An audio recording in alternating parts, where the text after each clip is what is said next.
Hello everyone, this is Vicky Rajput. अब हम आ गए चैप्टर में। चैप्टर फर्स्ट ही है। इससे पहले मैंने आपको समीकरण संतुलित करना सिखा दिया, तत्व यौगिकों के बारे में समझना, मतलब बेसिक जो चीज़ें थी मैंने आपको सारी चीज़ें सिखा दी।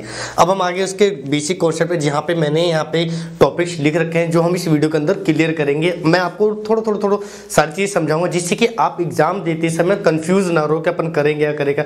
मैंने आपको सबसे बड़ी चीज़ मतलब एक तरह से रामबाण सिखा दिया है, रासायनिक समीकरण लिखना। और उसके बाद जो भी रासायनिक समीकरण आप लिखोगे उसमें संतुलन जरूर होना चाहिए, संतुलित जरूर होना चाहिए, तो वो हमारा एग्जैक्ट सही है। अब हमारे पास क्वेश्चन आ जाता है कि संयोजन अभिक्रिया और वियोजन अभिक्रिया में अंतर बताओ, ऊष्माक्षेपी अभिक्रिया और ऊष्माशोषी अभिक्रिया में अंतर बताओ। फिर उसके बाद विस्थापन अभिक्रिया है, द्विविस्थापन अभिक्रिया, रेडॉक्स अभिक्रिया है, फिर उसमें उपचयन अभिक्रिया क्या होता है, अपचयन अभिक्रिया क्या। तो इन सब का मैं आपको बेसिक चीजें समझाते रहूं जिससे कि आपको एग्जाम के टाइम में आपको याद करने के लिए उतना चीजें डिफिकल्ट चीज याद नहीं रखनी पड़ेगी, क्या था क्या नहीं था। सिंपल से सिंपल तरीके से लेके चलेंगे, फटाफट करेंगे, जिससे कि आपका चैप्टर जल्दी से जल्दी कंप्लीट हो जाए। ठीक है भाई।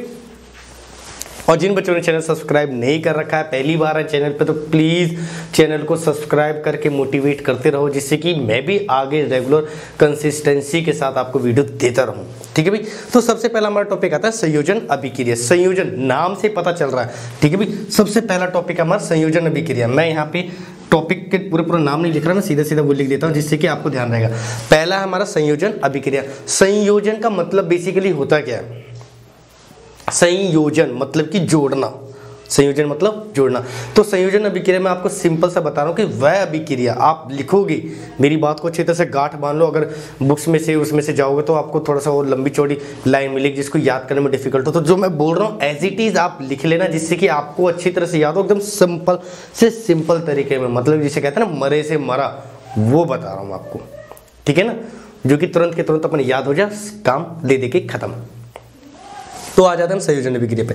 तो संयोजन मतलब क्या होता है? जोड़ना, मतलब कि जोड़ना। तो सिंपल से आप लिखोगे कि वह अभिक्रिया या दो से अधिक अभिकारक मिलके, सिंपल से तरीके आप लिखोगे वह अभिक्रिया जिसमें दो से अधिक अभिकारक, अभिकारक मैंने बता दिया था अभिक्रिया से पहले वाली, अभिक्रिया से पहले वाली चीजें। मैं आपको एग्जांपल दिखाऊंगा जिससे आपको और अच्छी तरह से समझ में आ रहा है। आप सुनो पहले कि दो से अधिक अभिकारक मिलके एक नए तत्व का, नए यौगिक का निर्माण करते हैं, एक एकल उत्पाद का निर्माण करते हैं। मतलब कि दो तीन चीजें मिला के, मैं एग्जांपल लेके चलता हूं कि मैंने एक तत्व लिया ए, दूसरा तत्व ले लिया बी और तीसरा तत्व ले लिया सी। अगर इन तीनों तत्वों को जोड़ूं या इनके जो कोई यौगिक भी ले सकते हैं, इन तीनों को अभिक्रिया करने के बाद सिर्फ एक एकल उत्पाद बनना चाहिए, सिर्फ एक यौगिक बनना चाहिए, एक यौगिक। मतलब कि ए बी सी, भाई यहाँ पे मैंने तीन तत्व लिए, इन तीनों तत्वों को मिला के एक यौगिक बन गया। तो ये मेरा कहलाएगा संयोजन अभिक्रिया।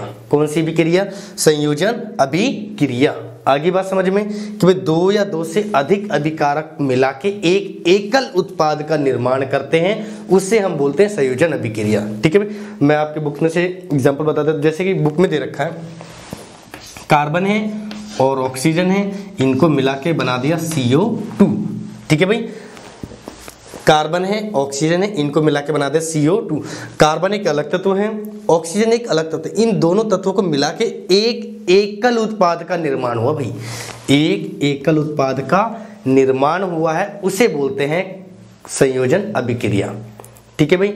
अब इन एकल उत्पाद को मिलाने के बाद अब हमें यहाँ पे कुछ ना कुछ तो ऐसा करना पड़ेगा जिसकी वजह से ये मिलेगा। भाई सिंपल से तरीके से मेरे को बनानी है चाय।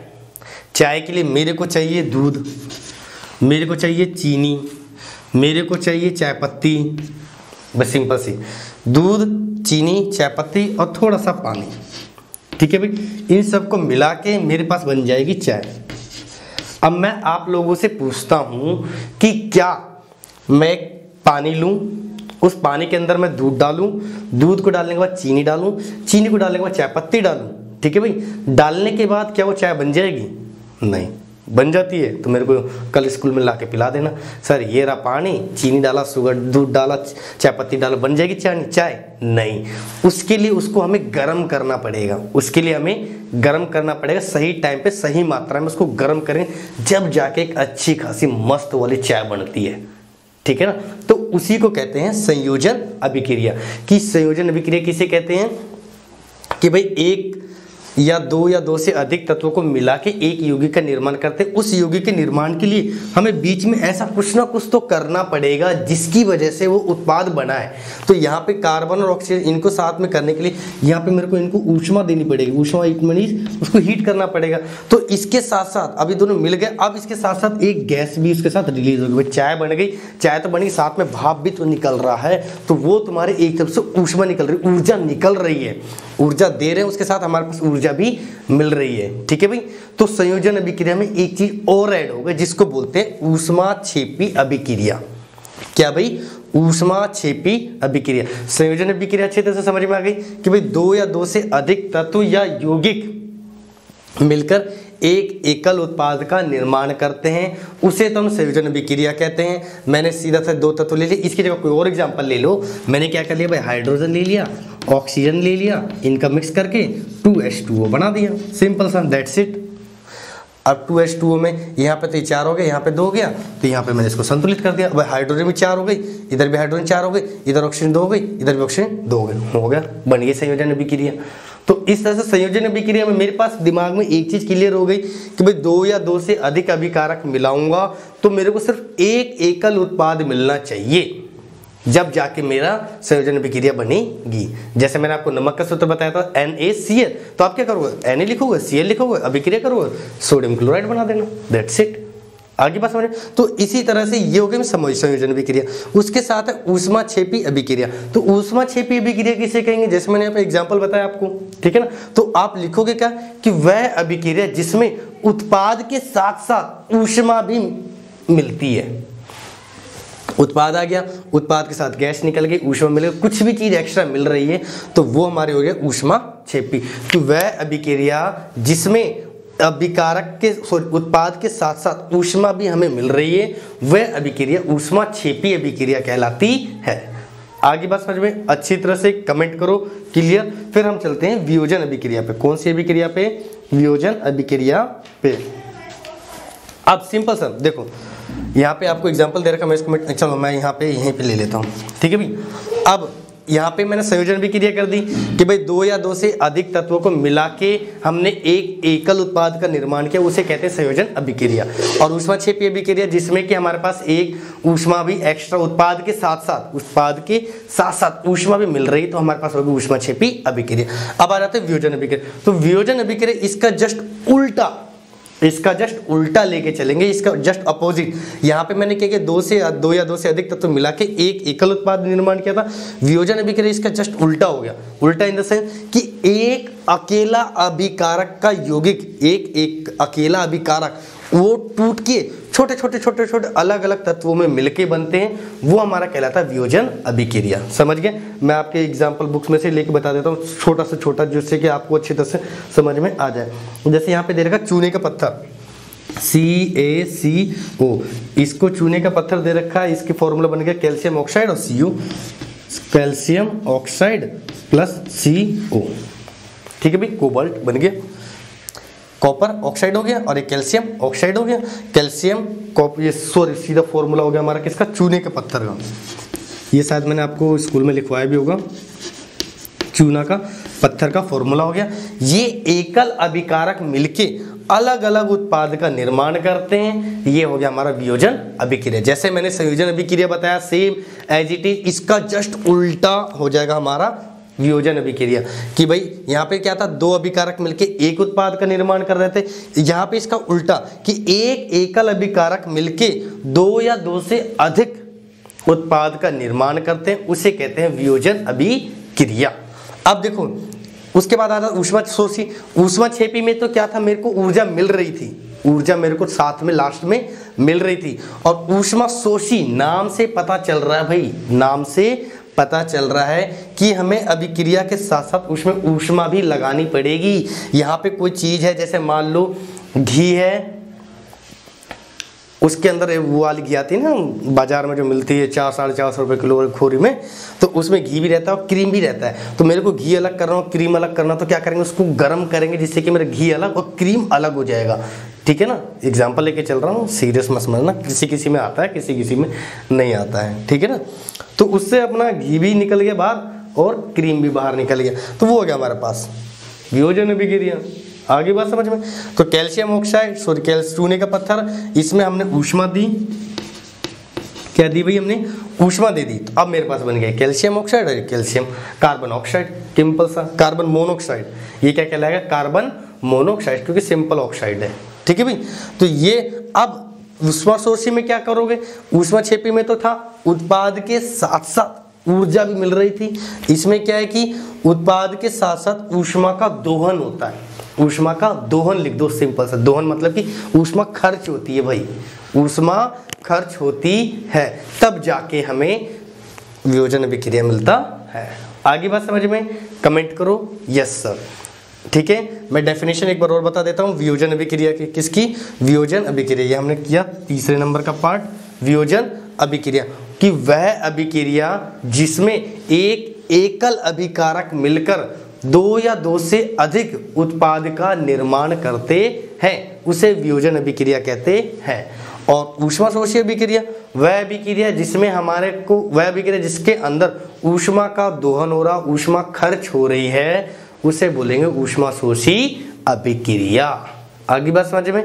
अब हम चलते हैं नेक्स्ट, विस्थापन और द्विविस्थापन। दोनों एक जैसे ही, थोड़ा बहुत डिफरेंस है, कैसे वो मैं आपको समझा देता हूँ। देखो इसको मैं धैड़ फैड़ मिटा देता हूँ जिससे कि अपना टाइम बच जाएगा। तो अब हम आ जाते हैं विस्थापन अभिक्रिया पे और द्विविस्थापन अभिक्रिया पे। तो एग्जाम्पल लेके चलते हैं जिससे कि आपको और अच्छे से समझ में आ जाए। ये हमारा आ गया टॉपिक नंबर 5। मैं एग्जाम्पल लिख देता हूँ यहाँ पे एग्जाम्पल है आयरन और कॉपर सल्फेट का। ये हो गया Fe और ये हो गया C।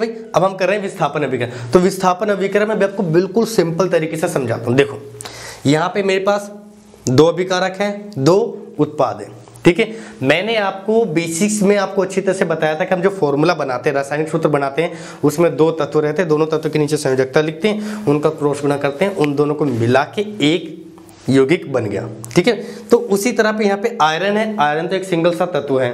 ठीक है भाई, अब यहाँ पे दो तत्व मिलके एक यौगिक बन गया, मतलब कि इसमें कॉपर अलग है और सल्फेट अलग है।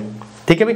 दूसरी चीज मैंने आपको पहले वाली वीडियो में बताया था कि जो भी यौगिक बनता है उसमें से पहला वाला यौगिक पहला वाला जो तत्व होता है उस पे प्लस का आवेश होता है और जो दूसरा वाला बनता है उसके ऊपर माइनस का आवेश होता है। इतना तो समझ रहे हो कि पहला वाला प्लस का आवेश, दूसरा वाला माइनस का आवेश।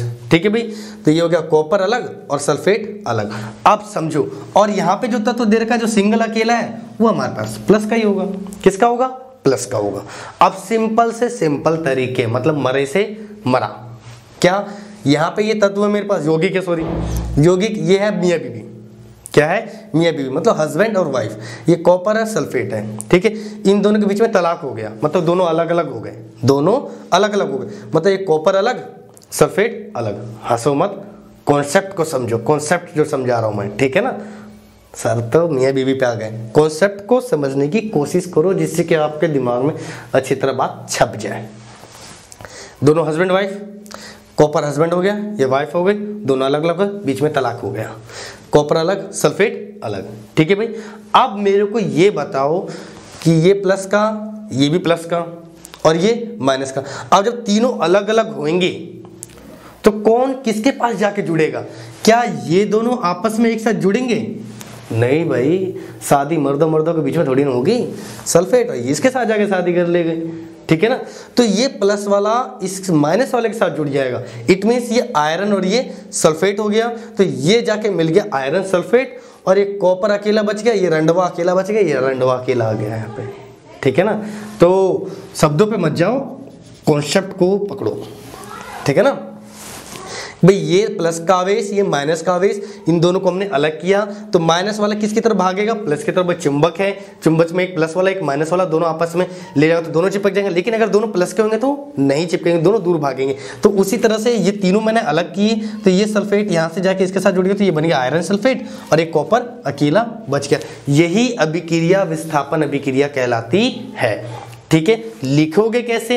लिखोगे सिंपल से सिंपल तरीके में लिखोगे क्या, कि वह अभिक्रिया जिसके अंदर किसी यौगिक के आयन टूट के, वह अभिक्रिया जिसमें किसी यौगिक के आयन टूट के किसी दूसरे तत्व के साथ जुड़ जाता है, किसी दूसरे तत्व के साथ जुड़ जाता है, वह अभिक्रिया विस्थापन अभिक्रिया कहलाता है। सिंपल से सिंपल तरीके में। ठीक है, तत्व लिखना, तत्व आ रही है बस समझ में, कि ये यौगिक टूट के दूसरे तत्व के साथ जुड़ा है, दूसरे तत्व के साथ जुड़ा है, तो हमारा हो गया विस्थापन अभिक्रिया। और इसी तरह द्विविस्थापन, यहाँ पे विस्थापन हो गया, विस्थापन, और यहाँ पे हो गया द्वि मतलब दो विस्थापन। यहाँ पे विस्थापन मतलब कि एक ही विस्थापन हो, एक विस्थापन का मतलब ये दोनों ही टूटे और ये टूट के इसके साथ चला गया, तो एक सिंगल विस्थापन। और कहीं पे तुम्हारे पास दो यौगिक कैसे हो, जैसे ये हो और ये हो, और फिर इन दोनों को टूटेंगे तो हमारे बन जाएंगे क्या, द्विविस्थापन। मैं अपनी तरफ से एग्जांपल लेके चल लेता हूँ। जैसे ये हो गया मेरे पास LaL2, यहाँ पे मैं इसी का एग्जांपल ले लेता हूँ। यहाँ पे मैंने ले लिया FeCl2 आयरन क्लोराइड, ठीक है भाई, और प्लस में CuSO4 कॉपर सल्फेट, CuS हो गया, कॉपर सल्फेट हो गया, अभिक्रिया कर भाई, ये दोनों अभिकारक टूटेंगे, ये दोनों टूटेंगे, इन दोनों यौगिक में से ये अलग और ये अलग, इन दोनों में से ये अलग और ये अलग। ये Fe से आयरन हो गया, Cl से क्लोरीन हो गया, ये कॉपर हो गया, सल्फेट हो गया, ये प्लस का, ये माइनस का, ये भी प्लस का, ये भी माइनस का, ये सारे आपस में टूट गए, तो आयरन वाला तो किसके पास चला जाएगा, सल्फेट वाले के पास, तो ये बन गया सेम इसी तरह, क्या बन जाएगा FeSO4 आयरन सल्फेट। और क्लोरीन टूटेगा तो किसके पास चला जाएगा, कॉपर के पास, तो ये बन जाएगा CuCl2 कॉपर क्लोराइड। ये जो हो जाएगा मेरा कौन सा अभिक्रिया हो जाएगी, द्विविस्थापन अभिक्रिया। कौन सी अभिक्रिया, द्विविस्थापन अभिक्रिया। अब इसको लिखेंगे कैसे, सिंपल है, तो वही तरीका जो हमने किया है कि वह अभिक्रिया जिसके यौगिक, वह अभिक्रिया जिनके यौगिक आपस में परस्पर या आपस में उनके आयन टूटकर एक दूसरे के साथ जुड़ जाते हैं, वह कहलाता है हमारा द्विविस्थापन अभिक्रिया। इन दोनों में डिफरेंस क्या हो गया, देखो पहले वाले में तो हमने बोला कि वह अभिक्रिया जिसके अंदर एक यौगिक के आयन टूट के दूसरे तत्व, बोला है तत्व, इस वर्ड को पकड़ो, क्या तत्व, कि इसके तत्व के साथ जुड़ जाता है, तो ये हमारा कहलाता है विस्थापन अभिक्रिया, सिंगल सा हो गया। द्विविस्थापन हमें पता है दोनों तोड़ना, तो आप साफ साफ बोलोगे कि वह अभिक्रिया जिनके यौगिकों के आयन आपस में टूट के आपस में जुड़ जाते हैं, वो कहलाती है हमारी द्विविस्थापन अभिक्रिया। या दूसरे तरीके से सिंपल शब्दों में बोल सकते हो कि वह अभिक्रिया जिनके यौगिकों के आयन आपस में परस्पर विनिमय मतलब एक दूसरे के साथ जुड़ जाते हैं, वो कहलाता है हमारा द्विविस्थापन अभिक्रिया। आगे बात समझ में। उसके बाद आ जाते हैं हमारे रेडॉक्स अभिक्रिया। रेडॉक्स अभिक्रिया के लिए पहले आप समझो उपचयन अभिक्रिया और अपचयन अभिक्रिया। उप मतलब अप मतलब एक्स्ट्रा, और अपचयन मतलब माइनस, समझा। उपचयन मतलब प्लस लगा लो, अपचयन मतलब माइनस लगा लो, ठीक है। मैं यहाँ पे एक समीकरण लिखता हूँ, फिर उससे आपको आइडिया लग जाएगा, ठीक है भाई। अब जैसे मैंने यहाँ पे लिख लिया Cu+O2, ये बन गया CuO, यहाँ पे कर दिया 2 और यहाँ पे भी हो गया 2, ठीक है भाई। एक तो अभिक्रिया ले ली मैंने ये, और दूसरी यहाँ पे एग्जांपल दे रखी है CuO+H2, यहाँ पे हो गया Cu+H2O, ठीक है भाई, CuH2। अब देखो यहाँ पे समझो, इस वाली अभिक्रिया में उपचयन में मतलब वह अभिक्रिया जिसमें उत्पाद के साथ ऑक्सीजन की मात्रा बढ़ जाती है, ऑक्सीजन बढ़ जाता है, मैंने क्या लिखा है यहाँ पे प्लस, मतलब कि वह अभिक्रिया जिसमें तत्व के साथ उत्पाद में ऑक्सीजन की मात्रा बढ़ती है। कैसे, यहाँ पे केवल एक कॉपर था, लेकिन जैसे वो दूसरी तरफ उत्पाद में गए तो इस कॉपर के साथ ऑक्सीजन और जुड़ गया, ये जो ऑक्सीजन है ये और जुड़ गया, तो ये कहलाएगा हमारा उपचयन अभिक्रिया कि भाई इसमें उपचयन हुआ है, इसमें ऑक्सीजन की मात्रा बढ़ी है, तो ये हो गया हमारे पास उपचयन अभिक्रिया। अपचयन अभिक्रिया वह अभिक्रिया जिसमें ऑक्सीजन की मात्रा घटी हो। जैसे यहाँ पे देखो कॉपर ऑक्साइड था, क्या था, कॉपर ऑक्साइड, लेकिन जैसे ये उत्पाद में पहुंचा तो केवल कॉपर बचा, मतलब कि यहाँ पे इस अभिक्रिया के लिए यहाँ पे कॉपर ऑक्साइड है, यहाँ पे कॉपर, मतलब यहाँ पे ऑक्सीजन की मात्रा कम हुई है, तो यहाँ पे ये क्या कहलाएगा, अपचयन अभिक्रिया, ठीक है भाई, अपचयन अभिक्रिया। आगे बात समझ में, ये कहलाएगा हमारा अपचयन अभिक्रिया। लेकिन इसमें मैंने दोनों दिखा दी, इसमें दोनों हो रहा है। अब यहाँ पे H2 है और यहाँ पे H2O है, मतलब यहाँ पे हाइड्रोजन है और इसके साथ ऑक्सीजन बढ़ गया, तो यहाँ पे कौन सी अभिक्रिया हो गई, उपचयन अभिक्रिया। उपचयन मतलब कि ऑक्सीजन की मात्रा बढ़ गई, तो हो गया हमारा उपचयन अभिक्रिया, और जिसमें ऑक्सीजन की मात्रा घट गई वो हो गया हमारी अपचयन क्रिया। तो इसमें तो ऑक्सीजन की मात्रा घट गई, तो ये हो गया अपचयन अभिक्रिया। इस वाले केस में यहाँ पे ऑक्सीजन की मात्रा बढ़ गई तो ये हो गया मेरे पास उपचयन अभिक्रिया। आगे बात समझ में। और जहां पे एक तो मैं सिंगल सा कि कोई ऐसी अभिक्रिया जिसमें खाली ऑक्सीजन की मात्रा बढ़ रही हो, जैसे कि ये वाला एग्जांपल हो गया, इसमें ऑक्सीजन की मात्रा केवल बढ़ी थी तो हो गया था उपचयन अभिक्रिया। और वैसी कोई अभिक्रिया लेकिन जैसे केवल ऑक्सीजन की मात्रा घट रही है तो वो जाएगा हमारा अपचयन अभिक्रिया। और वह अभिक्रिया जिसमें उपचयन और अपचयन दोनों साथ साथ हो, दोनों साथ साथ हो, मतलब यहाँ पे अपचयन भी हो गया और यहाँ पे उपचयन भी हो गया, तो इन दोनों अभिक्रिया को मिला के कहलाएगा हमारा रेडॉक्स अभिक्रिया। कौन सी अभिक्रिया? रेडॉक्स अभिक्रिया।